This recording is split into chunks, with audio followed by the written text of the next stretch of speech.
Kelly has finally decided to get off the streets, and with that, she has decided to go into housing. Definitely time to get the out of here before I end up with a homicide. Kelly was, sort of fighting that. When they found the apartment for her, she told me that it felt like the weight of the world had been lifted off her shoulders. You not bringing anything? She also told me she was scared. Where are you going? I don't know.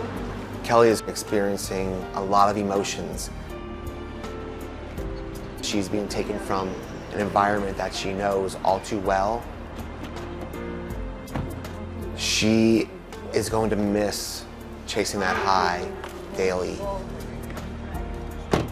She's going to have to fight to continue to stay off the streets. But it very well may be the thing that saves her life.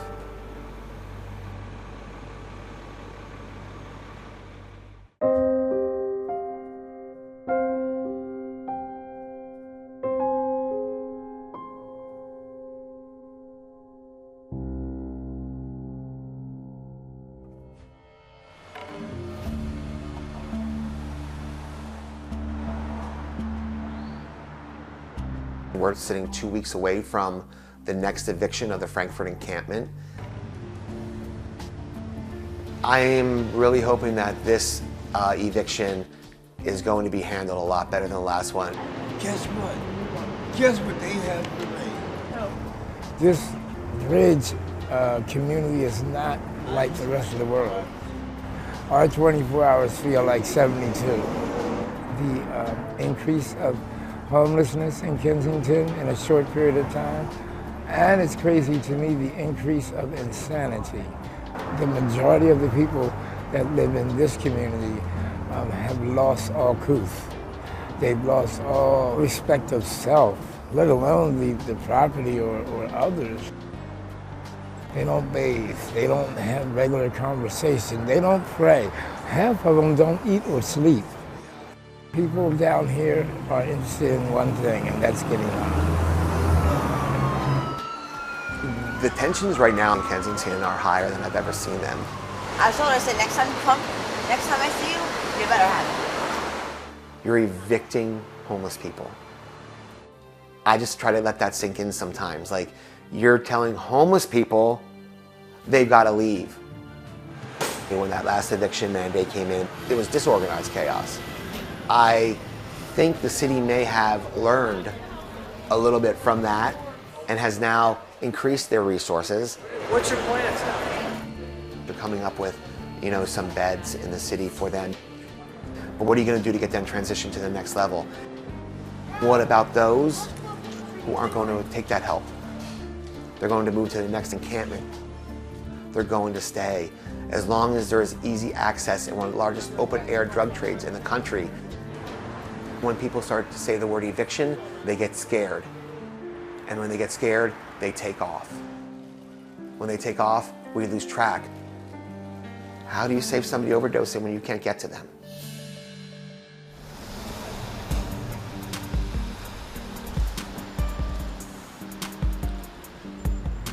So I was really excited the other day. I got the phone call from my friend that said you're looking to talk to me. Yes, And she had told me you had some good news for me. I did. Yeah? Yeah, I knew that I had told you that I started like the housing process Right. or whatever. You didn't pursue it. Right, a single female. I mean, I was at the bottom of the list for like priority. Apparently the bridges being closed made me a priority. All of us under there know that they weren't just gonna keep leaving us living under the bridge like that, just doing whatever the heck we wanted to. I knew I wanted to get out, I just didn't know how. Stop, dude. And I definitely was not doing another winter out here. Like them 2-degree days. Yeah, I can't do that again. When are we moving in? Tomorrow. Tomorrow. Tomorrow. That's excellent. How do you feel about that? Good. I mean, it's stressful. It's, there's anger, there's hurt, there's sorrow, there's happiness, there's all of that. That's life.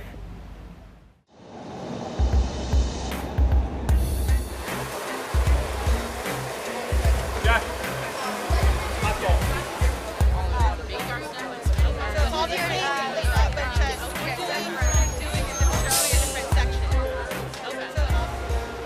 I want to thank everyone for coming out to support this cleanup effort.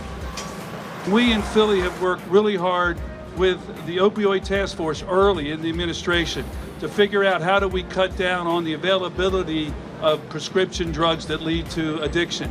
How do we communicate and educate across neighborhoods the dangers of these drugs? Thank you, Mike D, and all of the folks involved in the city. I don't think that the city yet developed what is going to be the public safety strategy to disrupt the lawlessness that exists in Kensington, and how does it win back the confidence of the long-term residents here. 80% of the people that are here are not from this area. So we need to change the narrative that they're going to come here and do drugs. The long-term residents here, they're very frustrated, and they should be. I'm outraged, I'm angry, I'm disappointed that we can't protect them. Good morning, everyone, and thanks for being here. And I want to thank all involved. None of us created this problem, but we're living with it, and we have to address it. And the measures that we've taken early on weren't effective. What about the evictions coming up? Do you think you have adequately prepared? I think on the next round of movement of people from under the bridges, we have resources for that. We're not moving the last one yet because we don't have resources for that. So we haven't moved anyone without a resource to go to. Were there mistakes made in the first go-round, do you think? No, I don't think so. And I think they've maintained the fact that they're not back. They're in other areas of the city. So we're not turning anyone away, but we only have limited resources, but we'll put whatever resources we have and increase those resources the best that we can. That's all we can do. What about the federal government? What about them? Can't they play more of a role? Don't you want their help? You watch TV every day? You see Donald Trump on television every day? You think he's talking about this problem? He's committed to fighting the opioid. And when I see the first resource come, I'll believe it. And we need to deal with folks who are here who are suffering. I see the city taking advantage of the photo ops. That's what I believe, sincerely. I don't believe that they're offering us any more or any less. It's just coincidence that, Kelly and I got housing 2 weeks before we're leaving. It's not because they all of a sudden added some program or did something different. It's a nice photo op for the city. It makes the people that are in seats of power look good. And I can't be mad at them. I probably would do the same thing.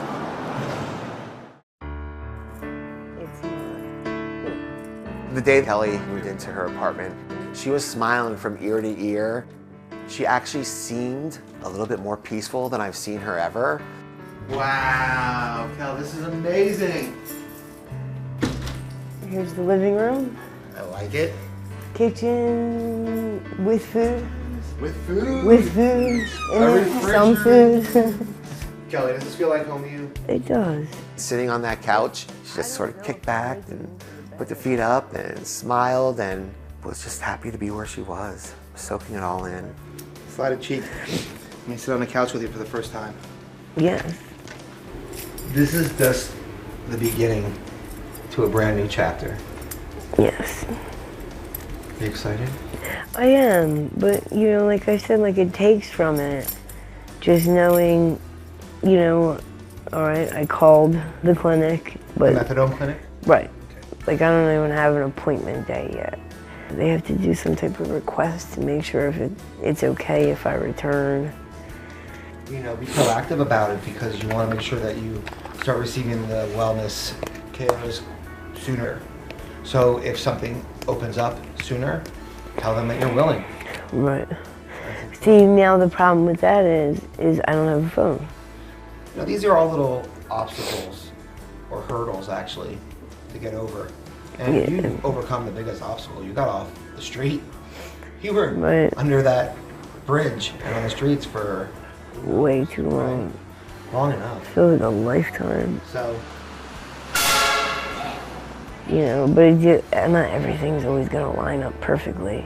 This really right now, little hurdles. Right. And you'll get through it. You'll get through it. You're a survivor. I know.